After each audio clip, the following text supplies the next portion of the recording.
आवाम को आपने पहले के आवाम को नहीं मिला, तो क्या आप उनके साथ बैठेंगे इस बजट में?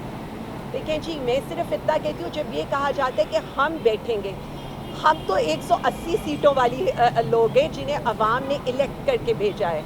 यहाँ पर तो 17 सीटों वाले और ये जो चीफ मिनिस्टर साहब हैं, ये तो खुद महज शराफत साहब से हारी हुई हैं। अगर ये धड़ल्ले से जाकर वज़ीर आला की कुर्सी पर, वज़ीर आज़म की कुर्सी पर बैठ सकते हैं, तो हम तो अवाम के वोटों पर आए हुए हैं, हम तो बैठेंगे भी, ऑपोजिशन का किरदार भी अदा करेंगे और इनको बताएंगे भी कि इन्होंने किस तरह से अवाम को लूटा है, किस तरह से इस मुल्क को तबाही के दहाने पर खड़ा किया। मुझे तो ये समझ नहीं आ रही, ये दुनिया के बेस्ट मईशतदान भी ले आएंगे ना, जो तबाही बर्बादी इस हुकूमत ने 3 साल में पाकिस्तानी अवाम के साथ, पाकिस्तान के साथ की है, उसको रिवर्स करना बहुत मुश्किल है। एक वज़ीर आज़म था जो 6% की ग्रोथ लेकर आया था, एक वज़ीर आज़म था जो एक्सपोर्ट लेकर आया था, कारखाने खुल रहे थे, जॉब्स मिल रही थी, अवाम खत गुरबत से ऊपर जा रहे थे। यहाँ पर ये लोग हैं जो अवाम को लूट भी रहे हैं, गुरबत की चक्की में भी पीस रहे हैं, बेरोज़गार भी कर रहे हैं। आपके सामने है सारे हालात।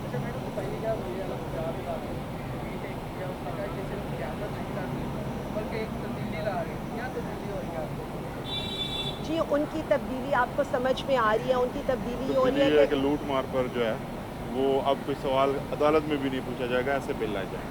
ये देखिए, तब्दीली है। ये तब्दीली है। उसके बाद गली मोहल्ले के ऊपर आप पीटीआई के कारकुनों को पकड़ने के लिए गुंडा जो है बिल लेकर आएंगे।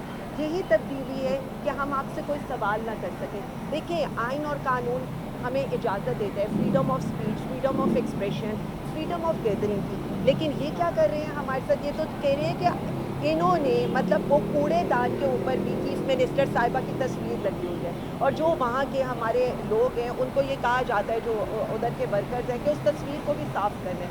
तो मैं इनसे ये कह रही हूँ कि जो कालक अवाम के मैंडेट को चोरी करके, अवाम को बदहाल करके इन्होंने अपने मुँह पर मली है, उसको कौन साफ़ करे।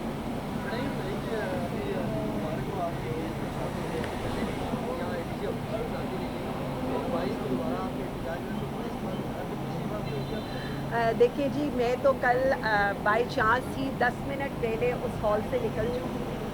अभी बस खाना लग रहा था, मैं मीटिंग करके निकल चुकी थी। मेरे कोई मतलब 3 हफ्ते बाद मैंने अपने घर जाना था, नहीं तो आज मैं भी किसी प्रिजन वैन में आपके पास पेश हो रही होती।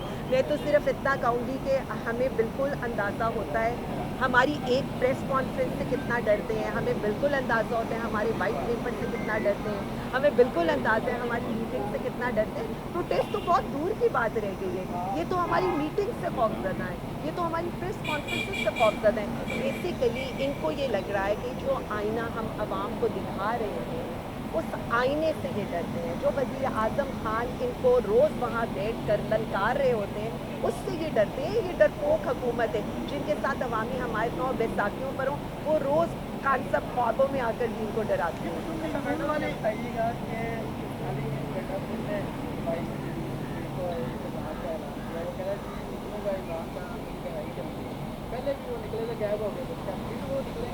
26 नवंबर को वहीं खड़े रहे हैं। देखिए, मैं सिर्फ इतना कह सकती हूँ कि जो 26 नवंबर को फसाइयत हमारे लोगों के साथ हुई है और जिस तरह से अंधेरे में गोलियां मारी गई हैं, मुझे सिर्फ इतना बता दें, उसके बाद तो किसी का कुछ कहना बनता ही नहीं है। इस मुल्क के अंदर जिस तरह हो रहा है, ये कभी मुझे तो लगता है कि बदतरीन आमियत के दौर में भी नहीं हुआ।